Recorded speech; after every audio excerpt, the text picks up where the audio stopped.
It was Ron Paul who talked about how they were planning to expand these wars and how we were losing our jobs. And it was Ron Paul that talked about double-digit unemployment and inflation coming. It was Ron Paul that talked about how gold was going to go above $1,000 an ounce 2 years ago in the next 2 years. It's Ron Paul who wins economic awards from prestigious universities. He's given doctorates by universities that teach economics. It's Ron Paul who's been right about everything because he understands the globalist agenda. I've been right about everything we've talked about because I'm only reading their own white papers and what the elites are planning for this country and for this society. That's all I'm doing. That's all Ron Paul is doing. And you can't have it both ways. You can't sit up here. It's like I said last week. The national media can't sit here and say there's no mercury in the vaccines and say we're liars when every vaccine insert says it has mercury in it. All the major vaccines, including H1N1 and regular seasonal, but not just flu vaccines. You can't sit up here and say it can't cause Guillain-Barré and it can't cause other neurological disorders and autoimmune disorders and death when it's all over the news that people are dying and being killed and being maimed all over the world and the U.S. from the vaccines.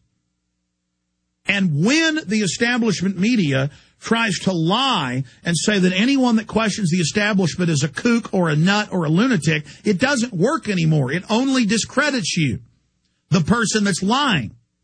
There is a global government openly being announced by the United Nations. Our central government under Bush and now Obama has been greasing the skids to bring us into this, into a new system where our Bill of Rights, our Constitution is not honored, where our liberty and our freedom is trashed, where unelected offshore corporations control the new private global government. And the establishment is setting this up right now, hoping by still engaging in denial with one hand out of one side of their mouth and out of the other side of their mouth, admitting it's real but saying, oh, it's good. That isn't going to fly. They could do that 10 years ago because we weren't this far along in the program, in the process of globalization, and because most people weren't getting their news on the internet. You can't have the New York Times calling for global government with an article written by the Secretary General of the UN saying the carbon tax will fund the world government, and then have Sean Hannity get up on TV and say none of it exists. You cannot do that. And liars like Sean Hannity need to be held responsible. All these big fake conservative talk show hosts that are still telling you there's no world government and there's no IMF and no World Bank system taking over. Anyone that sits there and defends Wall Street that engineered the housing collapse, even McClatchy newspapers are reporting on that off of secret documents. Anyone that tries to aid these criminal banks in their takeover is an enemy of the Republic. Obama's an enemy of the Republic, and Sean Hannity's an enemy of the Republic. They're all working together. Welcome back, ladies and gentlemen, to the syndicated radio transmission, simulcasting via television at prisonplanet.tv. Next hour, I'm going to detail the huge developments in the swine flu/seasonal flu situation globally. Here are some of those headlines. Sunday Express out of England reports, millions hit by plague worse than swine flu. The government's saying they believe that different flu vaccines combine to make this super virus. That's not Alex Jones saying that. That's the Ukrainian government and others.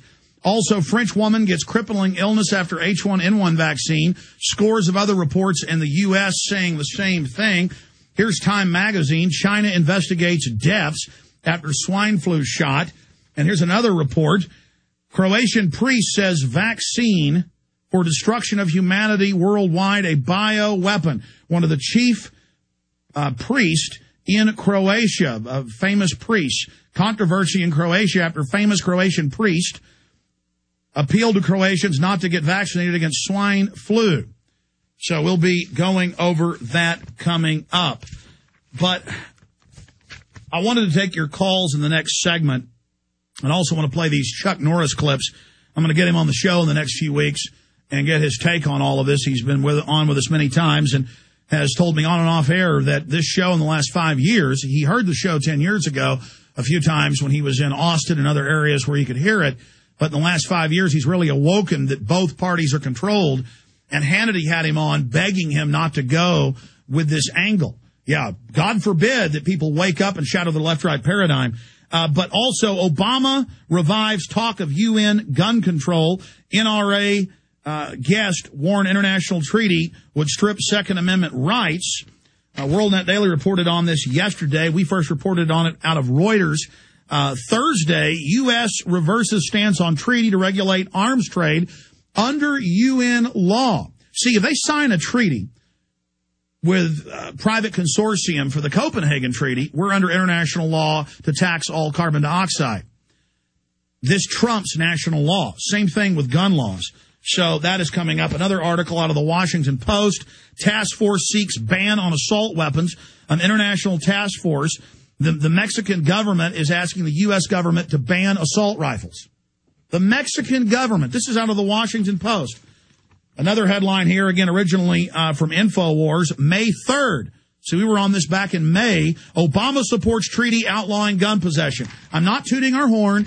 Here's an article we wrote in May 3rd. Kurt Nemo wrote it.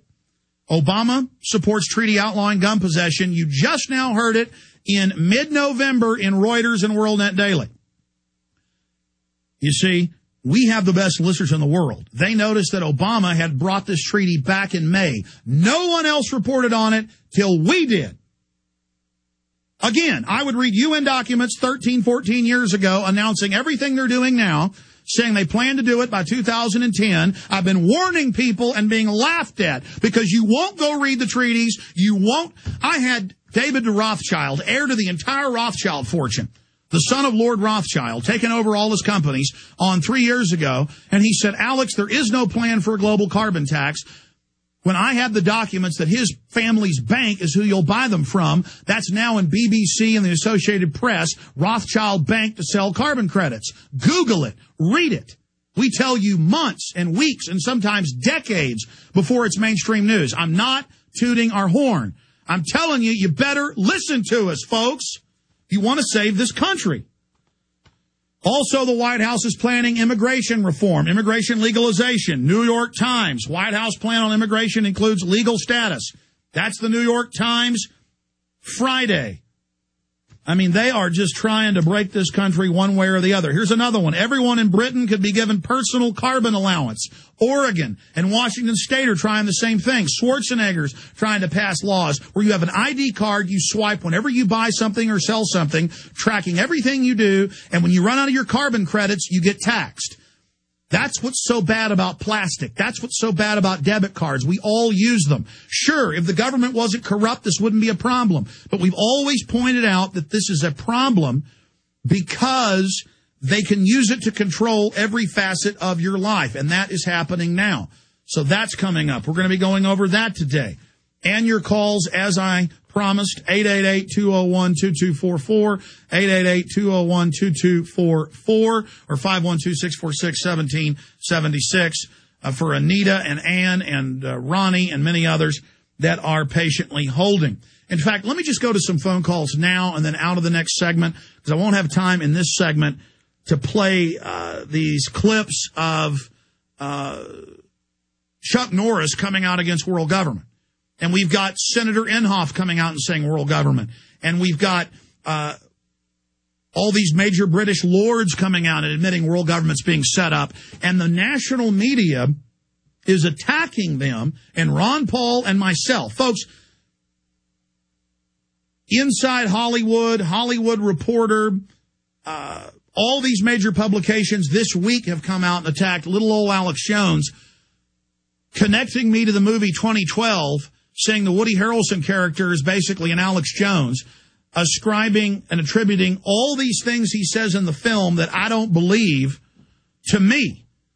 That way, when 2012 comes and nothing bad happens, people are going to say Alex Jones said 2012 was going to destroy everything. I've never said that.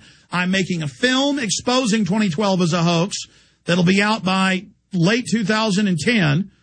And they're so sophisticated in the mainstream media. They'll talk about space aliens, all this other stuff, and then attribute it to myself, Ron Paul. That's what Sean Hannity does. And I'm not here attacking Sean Hannity and Glenn Beck. I'm tired of them attacking me. I'm tired of them attacking Ron Paul. I'm tired of them saying we're making stuff up. Ladies and gentlemen, if you put in the search engine global government or global governance, you get hundreds of new articles on the Google News section. There's hundreds every day. They're openly announcing an unelected world government run by a bunch of socialist bankers who want to steal our money through socialism and set up a world dictatorship. I mean, there have been editorials written like, and now for world government, by the Financial Times of London, that was one of the headlines, saying it needs to be tyrannical.